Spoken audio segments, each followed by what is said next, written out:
There's an old saying that practice makes perfect, but I feel like a more accurate statement would be practice makes perfect when you're practicing perfectly. And it's something that it's a thought that I had a while back, and it's really been present in my mind for the last few workouts, especially with my squats, that a lot of people choose to make excuses for their the technical deficiencies, I guess, instead of just admitting that there's something they could improve on and something they could fix.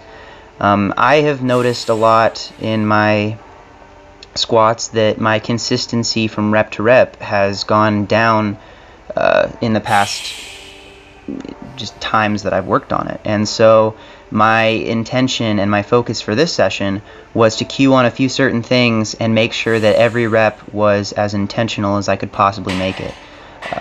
One of the ways that I addressed that in these first few sets was that I didn't add my belt in.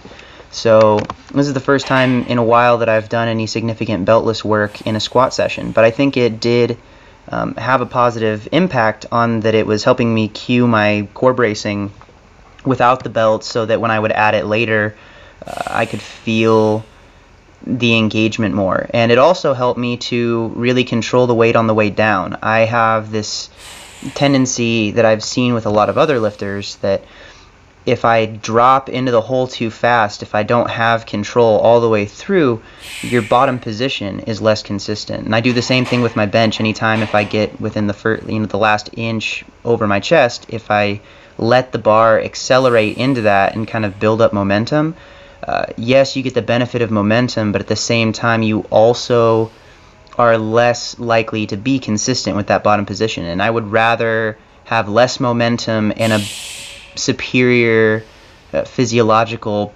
placement of everything and being in the right spots so that I can fire everything correctly. And I would take that at the extent of sacrificing a little bit of the momentum. It's the same thing on the deadlift. When you're pulling sumo, if you're doing it correctly, it's going to be a little bit slow off the floor, because that means you're fighting to keep those positions.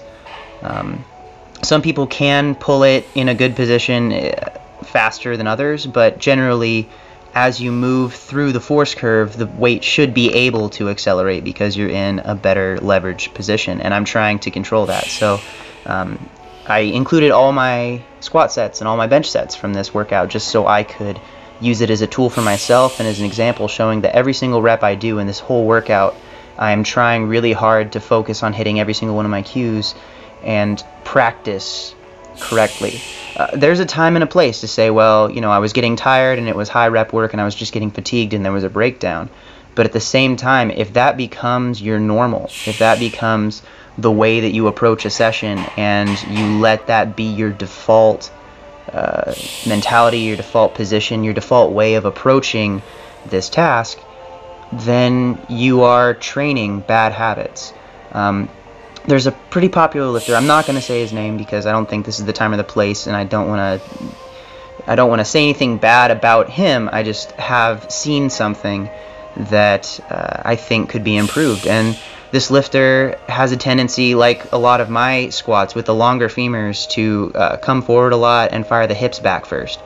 And a few years ago, I kind of changed my outlook on how I would deal with the criticism, where people would say things like, oh, well, your squat looks like a good morning, it's really bent over. I still get that occasionally. And you have the opportunity to educate people that it's a low bar squat, and generally there's going to be a little bit more forward tilt in the position. But at the same time, I've seen this other person get really frustrated, and pretty much instead of saying, yes, I'm working on that, or trying to improve it, or always have something to learn in my positioning, he has a tendency to just say, you don't understand and it's okay. And I think that that's a tricky position, something that a lot of us really shouldn't get in the habit of doing. We shouldn't try to justify our technical areas where we could use improvement. And I include myself in this. I get a lot of comments every single day from people on things that they are seeing that they think could help them. And I want to say flat out, I appreciate those, because I do look at them and I do consider them. And there are times when I change my mind about something based on what a subscriber says. I mean, YouTube is this amazing place where you can learn about just about anything, and it's a great resource if you're willing to humble yourself a little bit and utilize that. And especially if you have a good following with lifters who are serious about it. If they have a suggestion, it doesn't mean that I'm always going to use it. It doesn't mean that it's always going to be something that is absolutely going to benefit me, but it really doesn't hurt to at least take those considerations with the mentality that there is possibly more to learn, there are other things to try. And I talked about this last week when I was doing the Olympic lifting shoes and didn't like that experience so much. I think it's just a good idea to get in the habit of making sure that you're not ever letting your ego get in the way of your progress. That's been my theme for this whole week. I think a lot of people care too much about what other people think about them as being an authority, as being an expert source, and don't concern themselves nearly enough with finding out what the best way to improve and progress is, and they limit their own progress by being stubborn and slightly egotistical. And I've been guilty of that in the past. I'm trying really hard to break that habit within myself. So talking about the lifting here a little bit, you saw I worked up and hit most of my volume beltless on the squats, and then I worked up to a couple singles with the belt. The reasoning behind that is that your body doesn't know what weight is on the bar. Your muscles can't tell. All they know is the stimulus. All they know is that they're working hard against something. And so if you pre-fatigue, like I've been doing on this particular session and have been for this entire training block, the reason I do that is so that I can use a lighter weight and it feels heavier. My body is going through a different sensation than it would if I would have put that weight on first. And that way I can work in a lower intensity range, possibly safer, with a better chance of staying consistent in my technique and the movement and training it, even though my body's reacting to it like it's a heavier weight. That's my mentality, and that's my reason for that. After the squats, I moved on and did my long pause bench presses. Worked up to that 355 with a 5-count pause. In my head, I'm sure it was faster because time always seems to slow down in your mind but speed up when you're watching the video.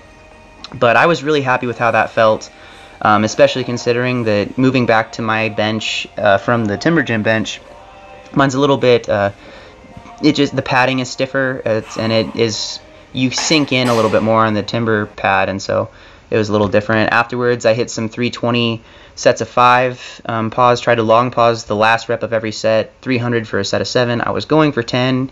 I was going for 9 because I figured that would finish off my volume, but I lifted my butt a little bit on the 7th rep, so I called it there, and then I upped the weight to 335, took off the belt, took off the sleeves, took off the wraps to get my last 2 reps for that session, and yeah, that was it. So it was a pretty late night session, and I ended up having a protein bar and a squirt of honey in between the lifts just because I felt like I didn't get enough food today. But I am back in Ellensburg. I am still working diligently on the programs for the people that have contacted me about them and my clients. I'm not quite ready to start the technique service with the video responses just yet because we've got an a cappella gig where we're doing a wedding on New Year's, so I'm officially starting anything that I've been sending people emails about being a little bit delayed. I'm officially starting that on the 2nd of January because then I should be in my full swing and hopefully fix my sleep schedule. It's been pretty bad lately. But thank you guys for watching. I hope you enjoyed the video and possibly learned something. If you did, leave a like rating, subscribe if you haven't. If you didn't like the video, go ahead and watch it again, give it another chance. And if you really don't like it, I guess dislike the video. I'd rather you just not worry about it and let me know in a comment because that's always more helpful than a dislike without a reason. So thank you guys again. I am really excited to hit my deadlifts tomorrow and talk to y'all soon. Good night. Bye.